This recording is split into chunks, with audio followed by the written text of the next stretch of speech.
Добър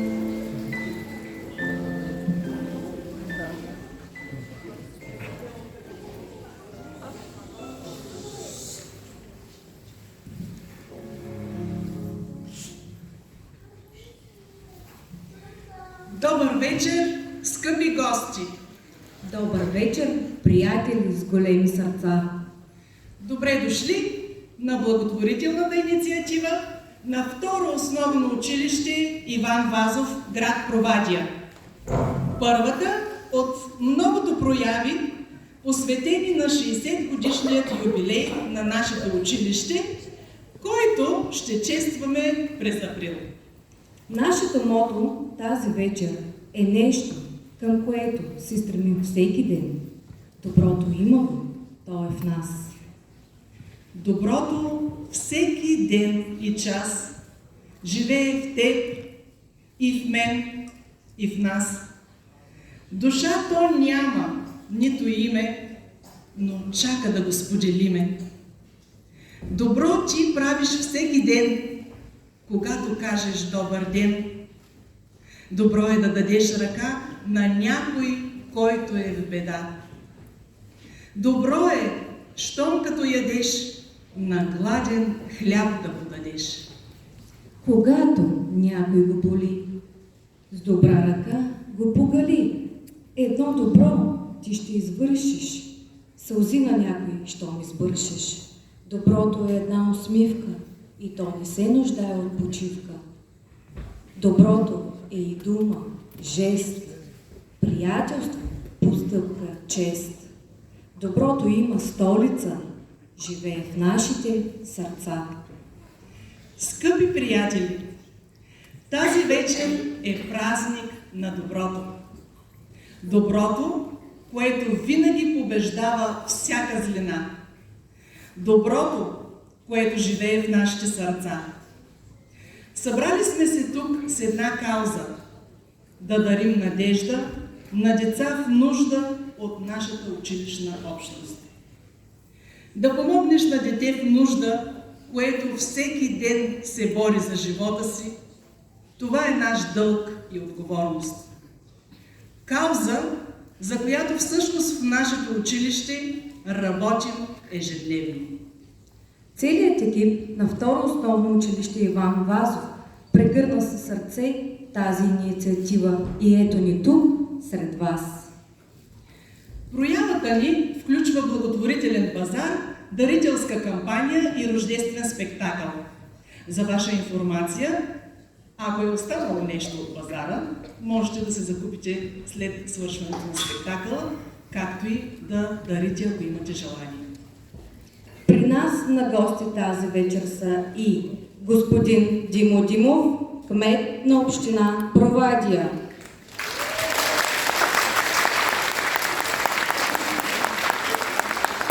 Господин Диан Парушев, председател на Общински съвет Провадия. Госпожа Свилена Иванова, заместник кмет на общината. Госпожа Светлана Раднева, заместник кмет на общината. Госпожа Севим Мустафа, заместник кмет на общината. Уважаеми дами и господа, драги гости, вече е време да ви представим и главните участници в проявата ни, а именно театрална група Искрици при второ основно училище Иван Вазов с ръководител Мариана Атанасова. Заповядайте на сцената Искрици.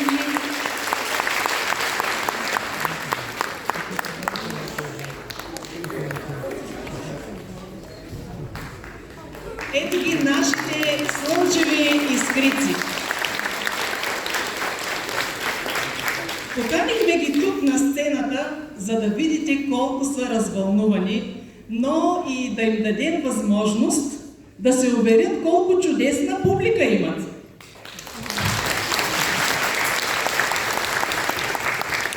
Да видят, че мама, татко, баба, дядо, чичо и всички видове роднини дошли да ги гледат, така че можете да им помагате, деца.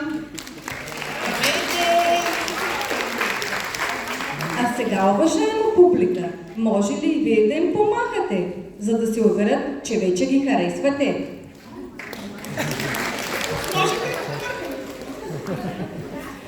Защо правим това ли? Защото това е тяхната първа изява на голяма сцена. Нека още веднъж ги аплодираме заедно.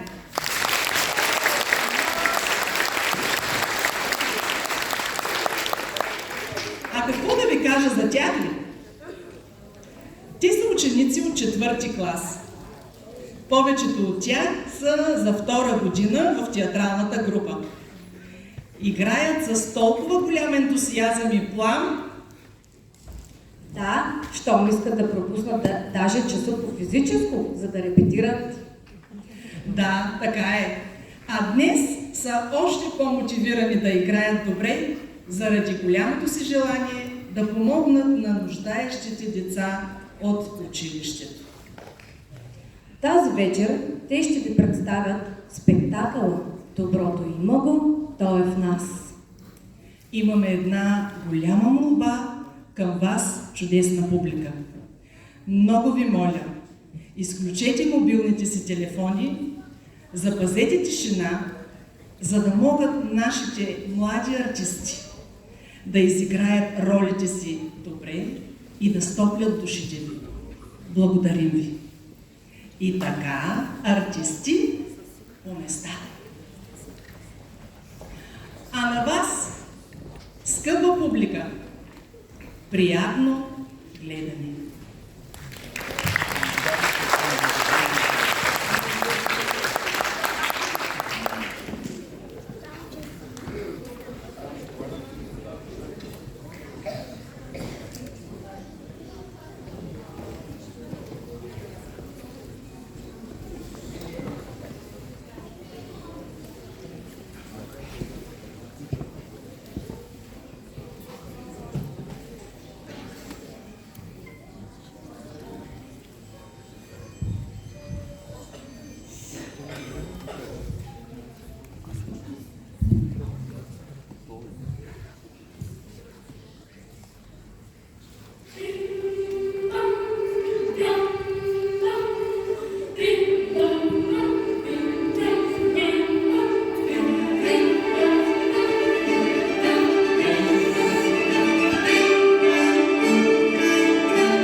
Един мъдър цар. Той бил справедлив и много милостив. Затова всички го наричали Петър Милостивия. Цар Петър се грижил добре за всичките си поданици. Често ходил сред народа и разговарял и с богати, и с бедни. Интересувал се от какво имат нужда, какво мислят. Целият народ обичал от сърце своя цар. И така било малко преди Рождество. Всички в царството се приготвили да посрещнат светлият празник.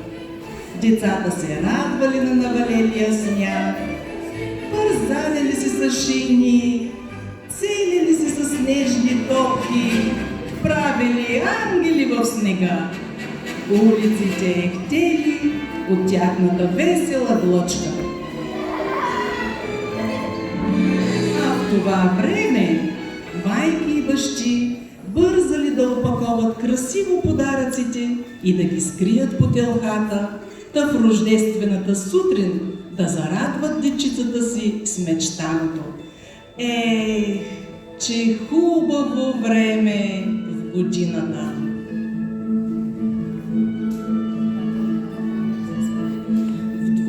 На цар Петър Милостивия също имало много приготовления. Слугите старателно подготвили всичко необходимо за рождественият концерт, който трябвало да се състои след тържествената служба в църквата.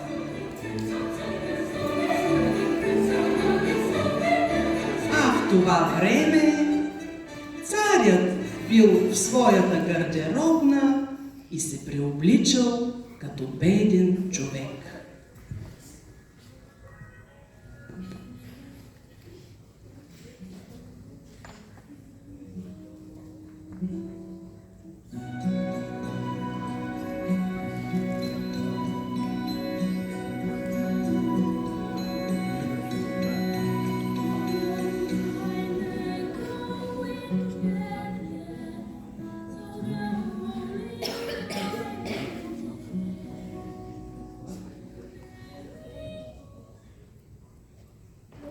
Ваше Величество, какво сте намислили? Защо се обличате в тези парите? Къде ще ходите? Никой няма да ви познае. Какво ще стане с вас? А и навън е толкова студено. Бояне, Бояне! Искаш да знаеш толкова много неща. А аз искам да знам само едно. Как наистина живее обикновения народ? Щастливи ли са? Имат ли всичко необходимо? Когато ходя между тях, облечен като цар, никой не смее да се оплаче. Но дали наистина е така, ще разбера тази нощ. Но това е лудост. Ох, простите ми, царю мой миличък. И запомни, това мое пътешествие трябва да остане в тайна, докато не се върна в двореца. Разбрали? Но как ще пътувате в този вид? Без колесница, без стража. Боже мой, и пеша! Бояне! Ти наистина ли си мислиш, че съм такъв изнежен? И така, заповядвам. Слушам, господаря.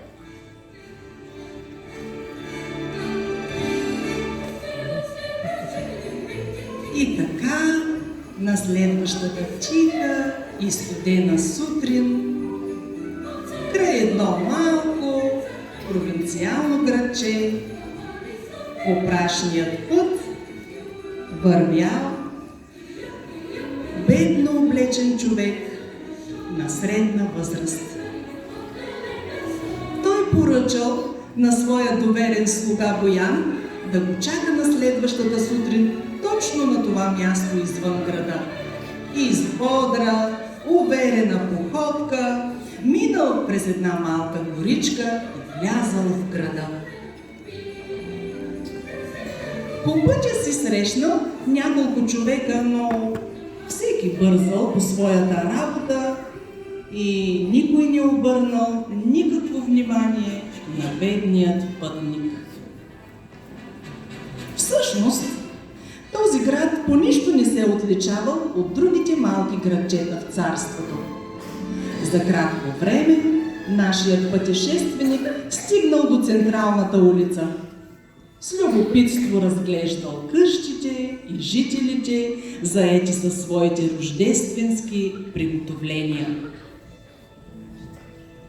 Повечето хора се познавали един друг. Въпреки това, никой не се поинтересувал от появяването на непознатия. Всеки си гледал неговата работа.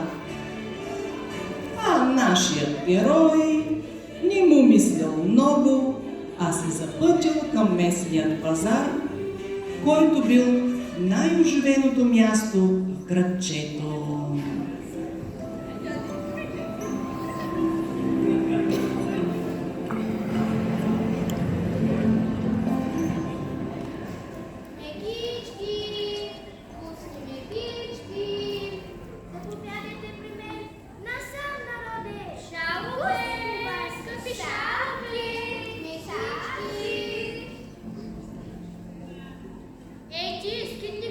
Стига си пипам чладовете с мръсните си ръце.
винаги се разплащам честно с моите клиенти. Благодаря ви, госпожо. Хайде, довиждане и със здраве. Мекички, мекички. Може ли да седна при вас? Ти нищо не искаш. Ти май не си от нашия край. Аз местните всички ти ги познавам. Откъде идваш? Аз пътувам. Кажи ми, добра госпожо, къде в този град има гостилница или приют? Гостилницата е чак в другия край на града. Аха, ясно. Благодаря ви, госпожо. Довиждане, довиждане.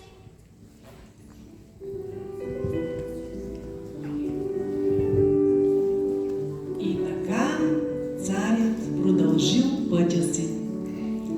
Трябвало по-скоро да намери място за нощуване, защото започнал да се спуска студ. Но много бил учуден, когато точно в това време на улицата видял дригово дете, което продавало кибрид. Кибрид! Купете си кибрид! Моля ви, госпожо, купете си кибрид. Няма нужда от твоя кибрид. И ти какво правиш навън по това време? Прибирай се от дома!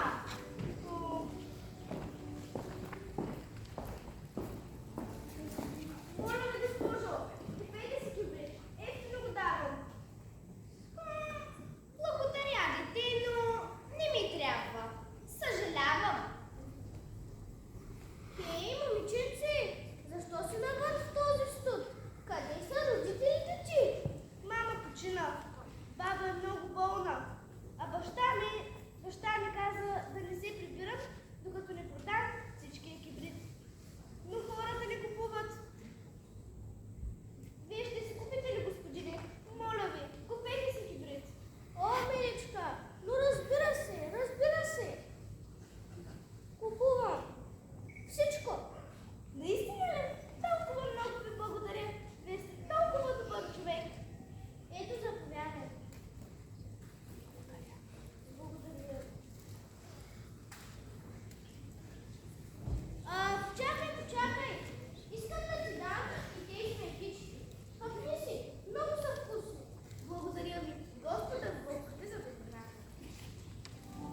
минал денят. Настанала вечер. Стъмнило се, било истински студено. Задухал мразовит, пронизващ вятър. Царят искал да види как живее неговият народ и как празнуват, но видял много повече. Никой не го познал и хората се държали както с всеки друг бедняк. Едни му помагали, други го гонили грубо. Това толкова натъжило неговото сърце, много повече от това, че нямало къде да пренощува.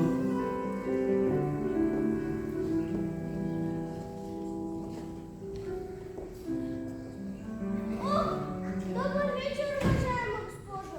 Дали ще се намери място при вас да пренощувам? Синке, иди у дома и доси остатъците от храната на този скитник. Да, госпожо, но нали ми казахте да ги дам на кучето? Извинете, аз нямам нужда от храна. Само някой да пренощувам. Може ли побора? Моля ви! Ти даже и милостта ми не уважаваш. Я да се махаш от пътя ми. Всякакви ходят напоследък в нашия град. Ох, най-после гостилицата. Какво искаш вече? Добър вечер, аз съм пътник. Дали ще се намери място при вас да пренощувам? Съжалявам, братко, цялата гостилница е пълна. Че и днес у нас се настани голямина от големия град с жената и децата.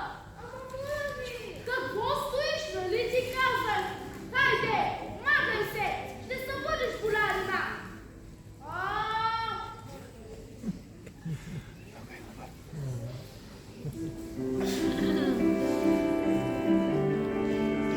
О, защо са станали такива лоши хората? Аз и сега мога да им покажа кой съм. И сега ще сложа короната и всички ще ме приемат веднага.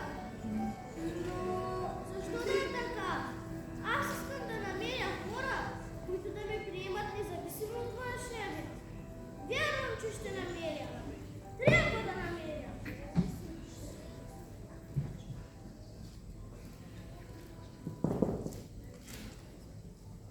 Добър вечер! Аз пътувам. Търся къде да пренощувам. Рати! Затваряй вратата! И студи къщата! Кой е там? Госпожа, един човек търси къде да пренощува. Веднага затваряй вратата! И ние да не смеем ли от бездомни? Но моля ви! Отчаян съм! Моля ви! Веднага затваряй вратата! Да, госпожо, съжалявам.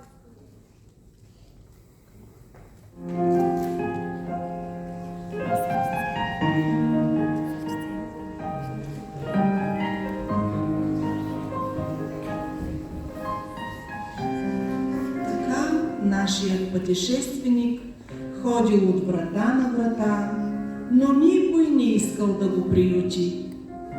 Накрая стигнал до една стара малка къщичка. Всички пътеки в двора били старателно преметени. Дървата под навеса били добре подредени. Виждало се, че тук живеят трудолюбиви и спретнати хора. Това бил домът на добрия Иван.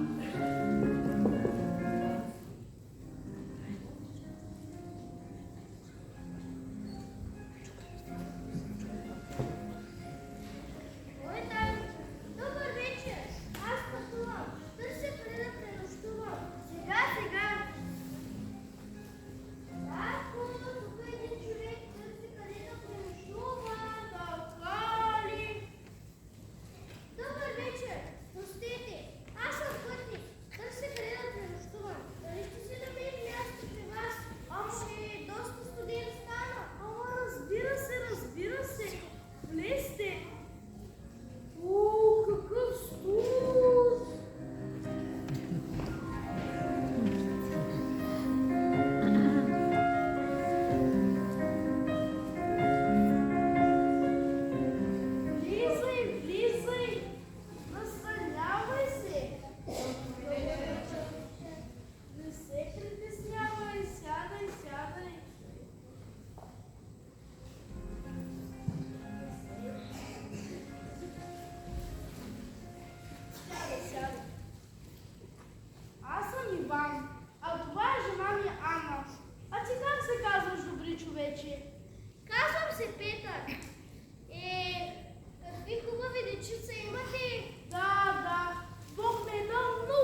оставим на гости това време.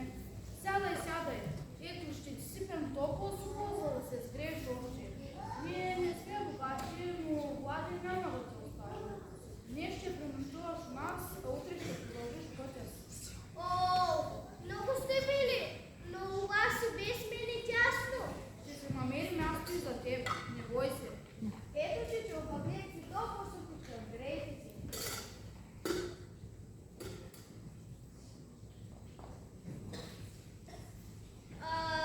Сега е пътни вечер. Вие не празнувате ли Рождество Христово? Елха нямате, подаръци не виждам. Татко, припечем там за храна. Тази година няма да има елха и подаръци, но до година ще имам. Аз ще имам голям камион, пък аз ще имам купа с шапка. На бъдни вечер мама винаги ми разказва много интересни приказки. А ти знаеш ли приказки, чичо? Разкажи ми някоя. О, разбира се, че знам. А вие знаете ли рождествената история? Знаете ли защо празнуваме Рождество Христово? О, да. Баба всяка бъдни вечер не разказва, но си отиде. Искате ли тази година аз да ви я разкажа? Да! Добре, слушайте.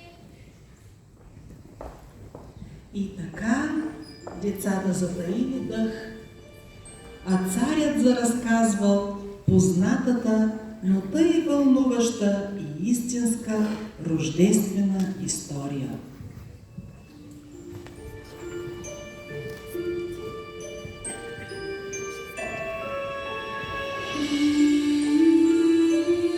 Това се случило преди повече от 2000 години. В една далечна земя живеела чиста и добра девойка на име Мария. Тя била сгодена за дърводеница Йосиф. Един ден ангел от Господа се явил на Мария и й казал, че ще роди син. Това дете нямало да бъде обикновено, а син на Всевишния, изпратен да спаси човечеството от неговите лоши мисли и дела. Девойката приела с вяра добрите вести и благодарила на Бога. Ангелът се явил и на Йосиф и му поръчал да се грижи добре за Мария и детето. Заръчал им още да го нарекат Исус, което значило Спасител.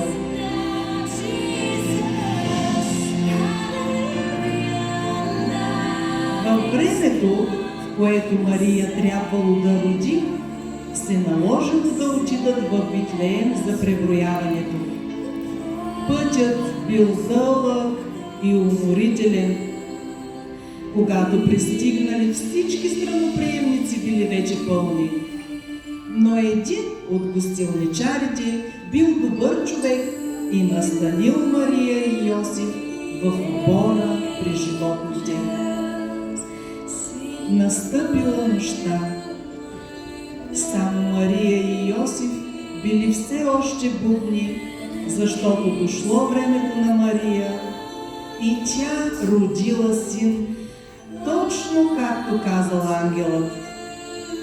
Повила го и го положила в яслите като люлка. Нарекли го Исус, така както им било заръчано.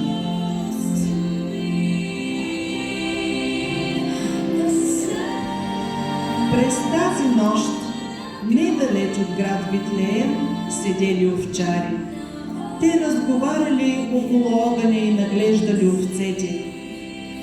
Изведнъж от небето се спуснала ярка светлина и ангел казал на овчарите: „Не се бойте, аз дойдох да ви съобщя голяма радост.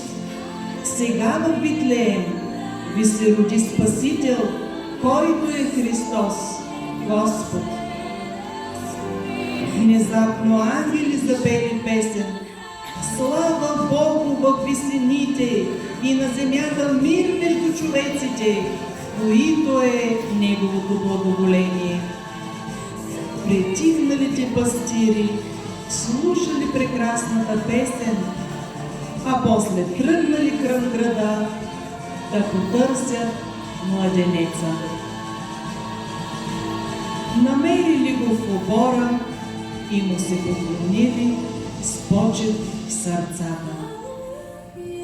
А когато настъпило утрото, те тръгнали обратно и по целия път разказвали, че се родил Спасител.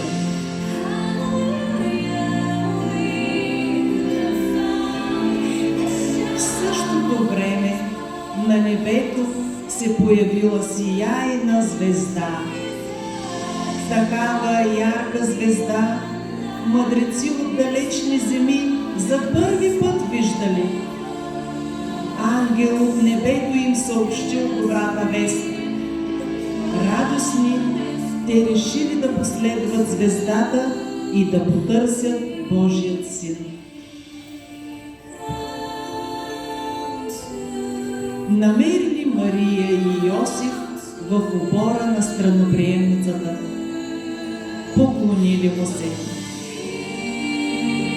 Тази вечер всички разбрали, че Бог е дал на човечеството най-големия подарък – Сина си Исус, както е писано в Писанията, защото Бог толкова възлюби света, че даде своя единороден Син, за да не погине нито един, който вярва в Него, но да има вечен живот.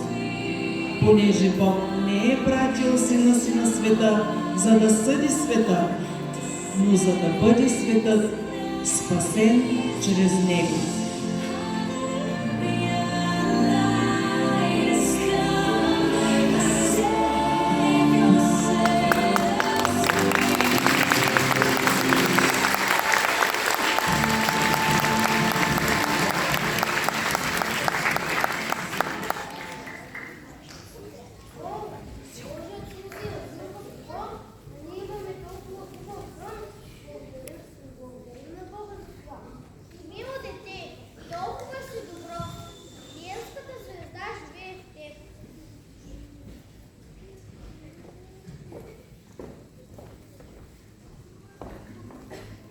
Навън тази нощ било мразовито и страшно.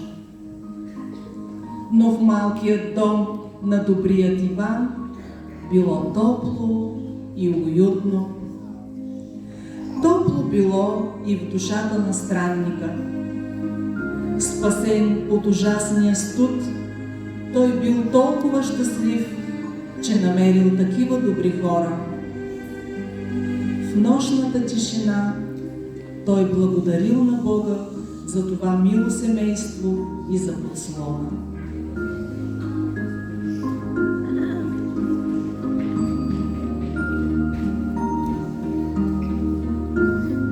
А на разсъмване нашият герой се приготвил да тръгва.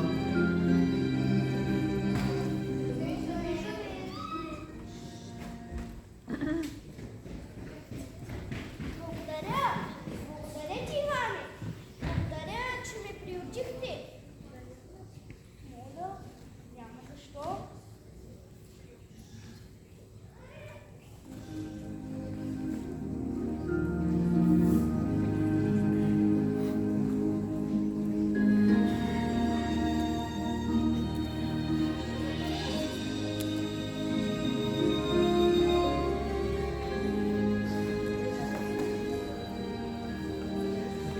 Виждане и на тебе, на добър час.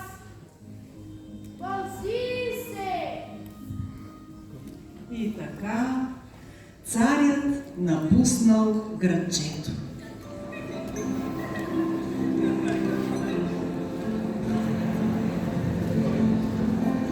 Този ден на площада в малкото градче отново царяло оживление.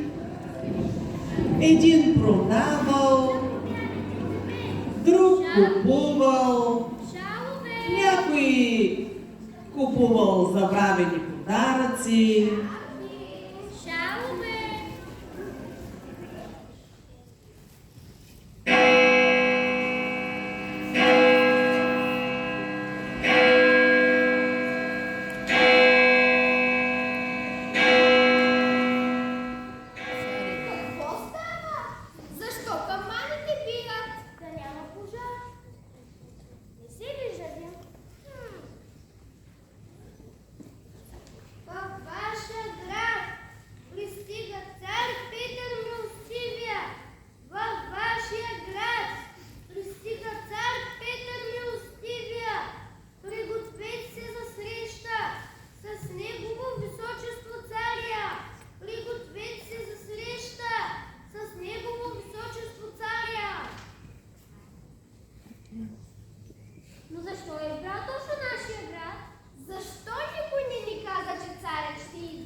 И така цар Петър Милостивия дал добър урок на своите поданици.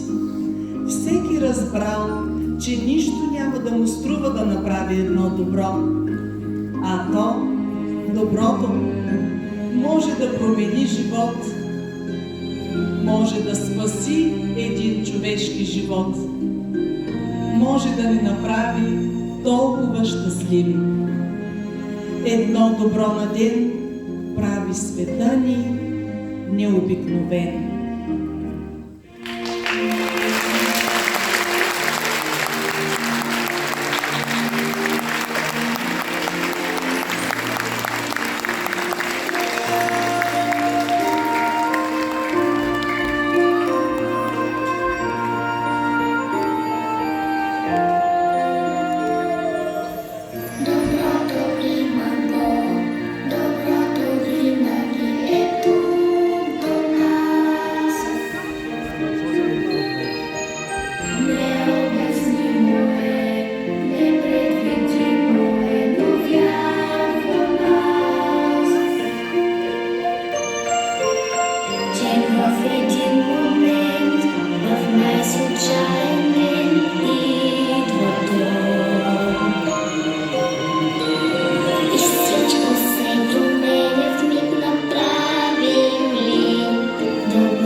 театрална група Искрици. Нека ги аплодираме още веднъж.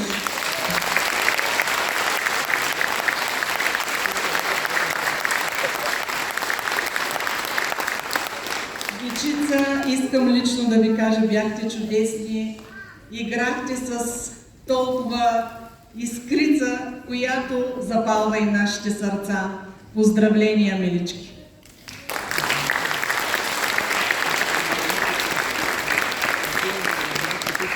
Казват, че има един дар, наречен вяра, един път, наречен надежда и една сила, наречена любов.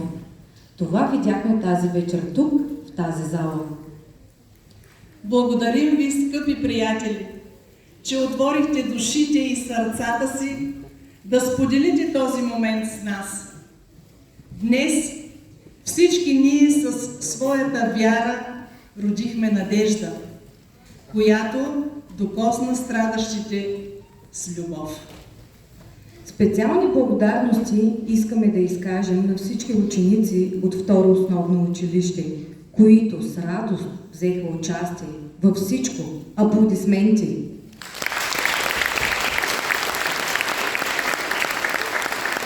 Благодарности и почитание и към всички родители, с чиято неуморна подкрепа осъществихме инициативата тази вечер. Благодарим ви!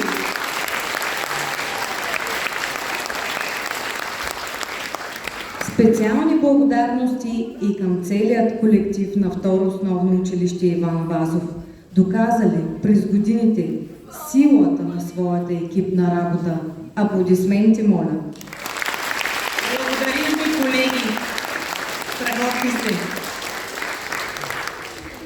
Скъпи приятели, тук лично искам да изкажа сърдечни благодарности към един човек, който повярва в мен и децата от театралната група. Тази негова подкрепа ни позволи да разперим криле, да полетим към нашите мечти и да разгърнем своите възможности. Това, че днес сме на тази сцена, дължим най-вече на господин Валери Радев, директор на второ основно училище Иван Вазов, град Провадия.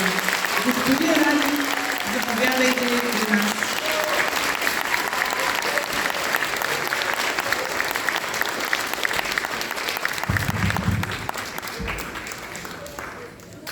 Уважаеми артисти, уважаема публика, уважаеми гости, първо искам да ви благодаря. Да благодаря на децата, благодаря на всички вас, че се включихте в тази благотворителна кауза на второ основно училище. Тази вечер вие имахте възможност да видите част от талантите на учениците от второ основно училище. Ще казвам това част от талантите, защото съм убеден, че във всяко дете има скрит талант. Всяко дете само по себе си и притежава един своеобразен талант. Талантът, както и доброто, са дар от Бога. Те трябва да се развиват, да се пазят, да се съхраняват. Но талантът и доброто се развиват само от добри учители, добри родители и добро общество. Нека всички заедно да направим така, че да има едно добро поколение.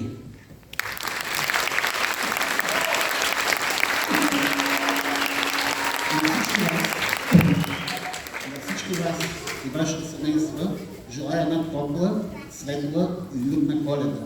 Една здрава, благословенна и успешна 2024 година. Бъдете здрави!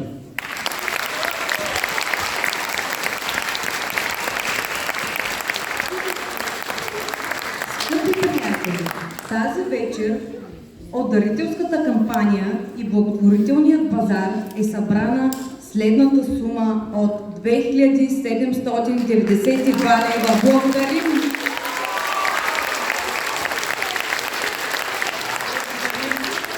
Благодарим от името на всяко детенце в нужда, което ще бъде подпомогнато заради вашите големи сърца.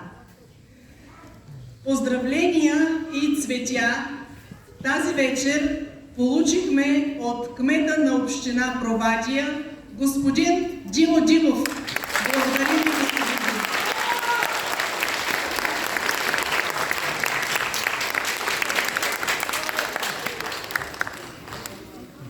Скъпи приятели с големи сърца, вие ни трогнахте в навечерието на настъпващите рождествени празници.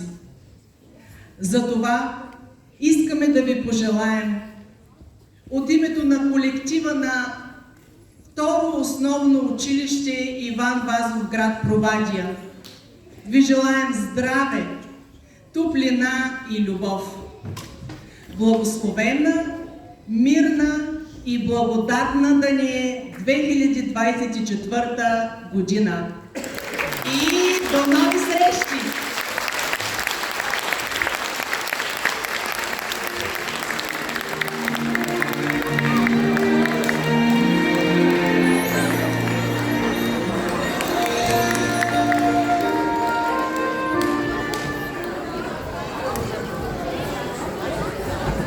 Това беше най-прекрасното театрално представление, което съм гледала, посветено на Рождество.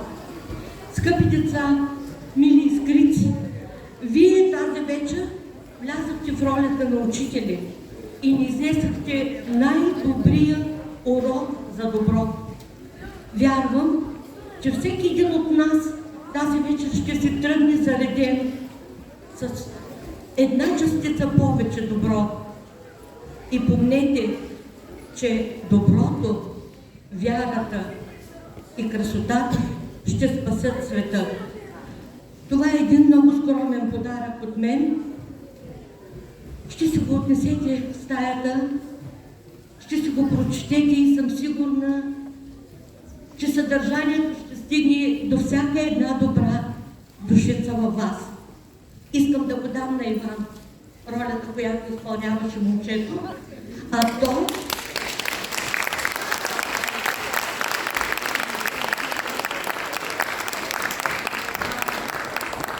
Иван ще има грижата да ви го прочете и да прецените къде да се го сложите. А това е един скромен, но много, много искрен подарък от нашия театрален състав на госпожа Атанасова.